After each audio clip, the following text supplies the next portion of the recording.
तो हेलो भाई, स्वागत है आप सभी का एक और नई वीडियो के अंदर। तो देखो दोस्तों, अभी फिलहाल मैं बैठा हूँ अपनी नई नवेली इको में, देखो, और गाड़ी चल चुकी है हमारी 524 किलोमीटर। देखो, तो अभी फिलहाल मैं हूँ वडोदरा वाले हाईवे पे।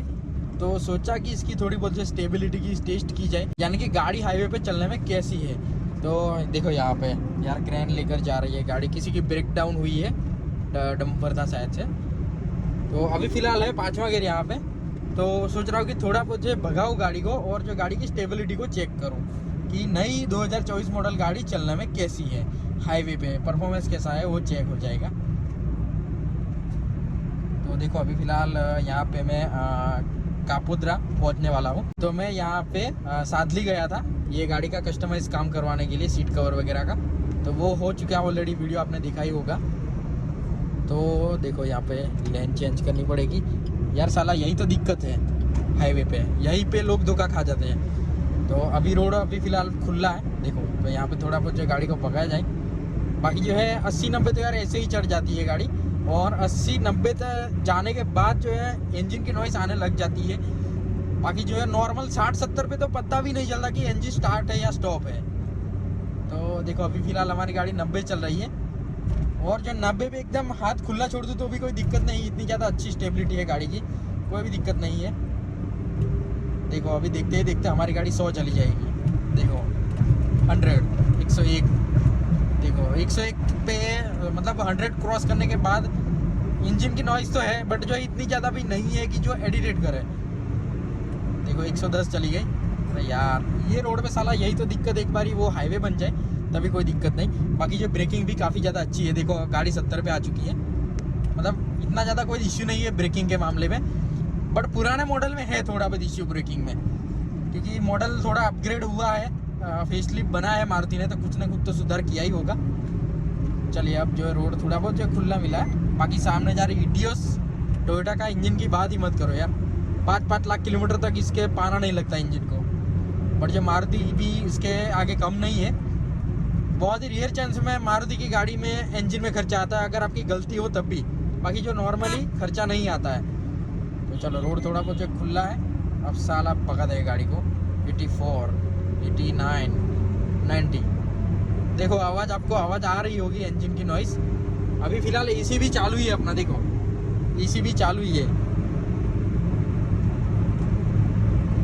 मस्त 100 पे मैंने खुला स्टीयरिंग छोड़ा है, कोई भी मतलब दिक्कत नहीं है। स्टेबिलिटी का इतना ज़्यादा इश्यू नहीं है, और गाड़ी में मैं सिर्फ अकेला ही हूँ। देखो आप देख सकते हो, अकेला ही टेस्ट कराऊँ। देखो मस्त भाग रही है यार गाड़ी बिना कोई टेंशन के। देखो अभी कट मार रहा हूँ, देखो पीछे कोई नहीं है, मैंने पहले रास्ता देखा उसके बाद ही मारा कट। देखो यार क्या मस्त भाग रही है यार गाड़ी, भगाने में भी काफ़ी ज़्यादा मज़ा आ रहा है। और भाइयों सेफ्टी का पहले ध्यान रखना पड़ता है। मैं अकेला हूँ और मैंने सीट बेल्ट भी पहन रखा है, देखो ये सीट बेल्ट पहन रखा है। और गाड़ी में ABS भी है, EBD भी है, इलेक्ट्रॉनिक ब्रेक फोर्स डिस्ट्रीब्यूशन वो भी है, एंटी लॉक ब्रेकिंग सिस्टम यानी कि ABS भी है, और ब्रेकिंग भी गाड़ी की तगड़ी है पुराने मॉडल के मुकाबले।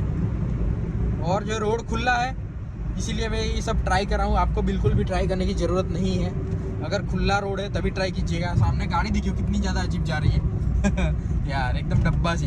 देखो भाई महिंद्रा वालों, ये इसका टेलर का है, कंटेनर पीछे का यार, मतलब है ना वो यार, अंदर शायद से 4 या 5 लोग बैठे हैं। देखो बिना नंबर प्लेट की गाड़ी, बिना बॉडी की 5 लोग बैठ के जा रहे हैं यार। देखो अब हम भगाते हैं। देखो 80 के बाद जो टू करके आवाज़ आती है, और उसके बाद 120 पर जाती है तो कंटिन्यूस आवाज़ आती है, टू टू टू ऐसे करके। अरे यार फिर से ट्रैफिक आ गया, क्या ही साला आदमी कहाँ भगाए गाड़ी। एक तो मुंबई एक्सप्रेस वे भी नहीं चालू हुआ है, नहीं तो यार वहाँ पे जाके भगाते। उसमें जगह है, पेच है, बट जो इतना ज़्यादा नहीं है कि गाड़ी अच्छे से मतलब क्रूज कर पाए 100-120 पे। बट जो स्टेबिलिटी गाड़ी की अच्छी है यार, पुराने मॉडल में थोड़ा बहुत जो इश्यू था स्टेबिलिटी का, बट जो इसमें थोड़ा बहुत जो सॉल्व हुआ है।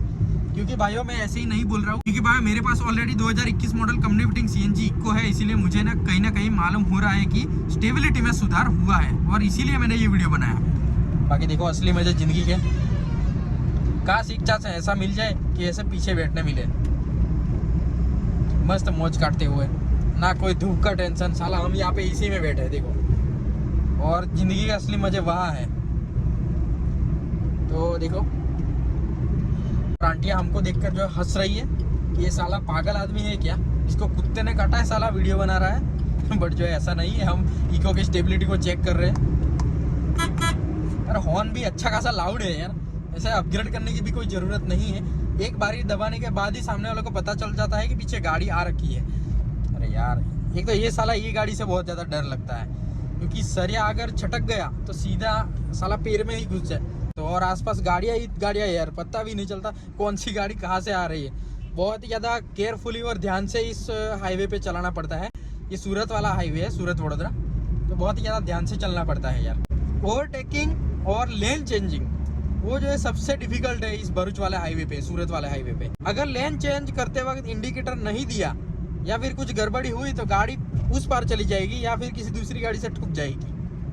यानी कि अगर मैं इस साइड हूँ, अभी फिलहाल मैं ड्राइवर साइड हूँ, मैं अचानक से लेन चेंज करना चाहूँ तो मेरे पिछवाड़े पे पिछली वाली गाड़ी ठुक जाएगी साला। इस बात का भी ध्यान रखना पड़ता है। अभी फिलहाल लेन चेंज कर लेते हैं, इंडिकेटर देखकर ही करना पड़ता है लेन चेंज। बाकी जो है पुराने मॉडल में एक फीचर की कमी थी, वो है लेन चेंजिंग इंडिकेटर वाला, उसमें पूरा इंडिकेटर देना पड़ता था। अभी यहाँ पे सिर्फ जो टैप करके छोड़ देना है, 4-5 बार ब्लिंक करेगा, उसके बाद अपने आप बंद हो जाएगा। तो ये काफ़ी ज़्यादा अच्छा फीचर जुड़ चुका है इको में भी, क्योंकि ये यूनिट सारा चेंज हुआ है। देखो ये हेडलाइट की डंडी ही पूरी चेंज हुई है।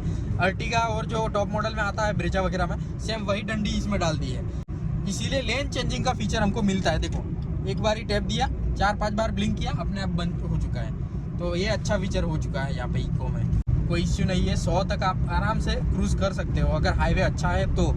अगर रोड का लेवल अच्छा नहीं है तो आपकी गाड़ी जरूर से जंप करेगी आगे से, आगे और पीछे दोनों तरफ से, क्योंकि इसके सस्पेंशन इतने ज़्यादा सॉफ्ट नहीं है। जो लग्जरी गाड़ी में आते हैं उस टाइप के नहीं है, उसके थोड़े हार्ड है सस्पेंशन। इसी वजह से थोड़ा बहुत जो जंपिंग है वो गाड़ी ले रही है अगर हाईवे अच्छा नहीं है तो। बहुत सारे वीडियो देखे इसमें, दिल्ली मुंबई एक्सप्रेसवे को जंपीला हाईवे बताया गया है, यानी कि रोड का इतना ज़्यादा अच्छा लेवल नहीं है। बट एक बार हम अपनी गाड़ी चलाएंगे उसके बाद ही रियलाइज़ करेंगे, किसी के कहने पे हम नहीं मानेंगे, एक बार खुद हम ट्राई करेंगे। बाकी एक बार रोड खुल जाए तब साला मजा आएगा। आपने ऑलरेडी पिछले वीडियो में देखा ही होगा कि अगर ट्रांसपोर्ट एक दिन बंद हो गया तो क्या होगा, देश का इकोनॉमी सारा डाउन हो जाएगा। तो ये ट्रांसपोर्ट भी साला जरूरी है, ये ट्रैफिक होना ही चाहिए, तब लोगों को पता चलेगी कैसे चीज़ अपने हाथ में पहुंचती है कोई भी। देखो यहाँ पे एक ब्रिज फिर से आ चुका है, अभी एयरफोर्स वाला एरिया आएगा, उसके बाद हमारा हालोल बाईपास आएगा। तो भाइयों जैसे ही गाड़ी 80 के ऊपर जाती है तब जाकर इंजन का नॉइस आता है, जैसे हूँ करके हमिंग साउंड जैसा बनता है, वही वाला नॉइस आ रहा है। बाकी गाड़ी के पिकअप वगैरह में कोई भी इश्यू नहीं है। और अभी फिलहाल हमारी गाड़ी चल रही है CNG में, देखो बढ़िया, मतलब एवरेज भी काफ़ी ज़्यादा अच्छी निकाल रही है। देखो CNG में चल रही है। तो यार आगे रिक्शा आ चुकी है और देखो उसको ओवरटेक करते हैं। बाकी वडोदरा सिटी को देख सकते हो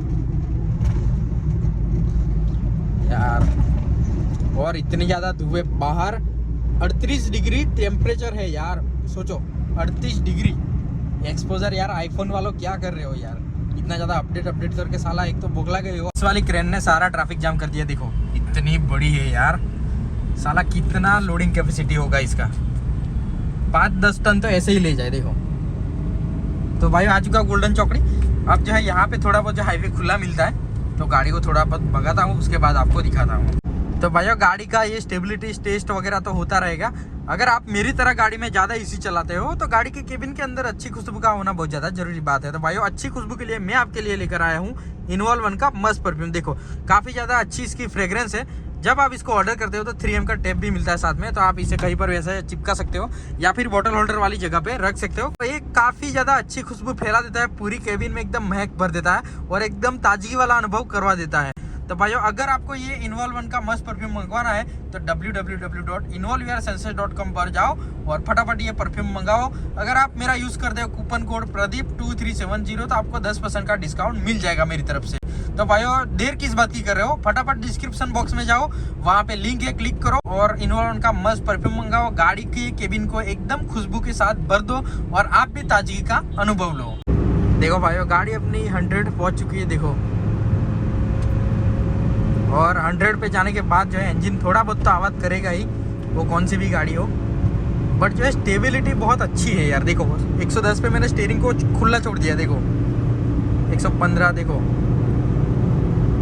मतलब स्टेबिलिटी में यार बहुत ज़्यादा इम्प्रूवमेंट है। मैं यही बात आपको वीडियो के माध्यम से शेयर करना चाहता था।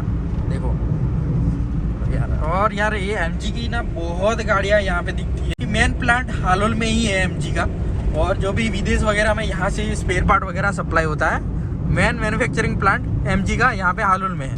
इसी वजह से ये MG की गाड़ियाँ बहुत ज़्यादा दिखती है। आपने ऑलरेडी डिलीवरी वीडियो तो देखा ही होगा एक इस गाड़ी का, इको का, और नहीं देखा तो मेरे चैनल पर जाकर देख सकते हो कैसे कैसे हमने इस गाड़ी की डिलीवरी ली। अभी बहुत सारे वीडियो पेंडिंग है यार। नोटपैड इतना ज़्यादा भर चुका है कि कौन कौन से टॉपिक पे वीडियो बनाना है, सारा मतलब इतना ज़्यादा भर चुका है नोटपैड। देखो गाड़ी फिर से अंडर टच हो गई। देखो अब थोड़ा सा खुला पेज मिला है। देखो 106।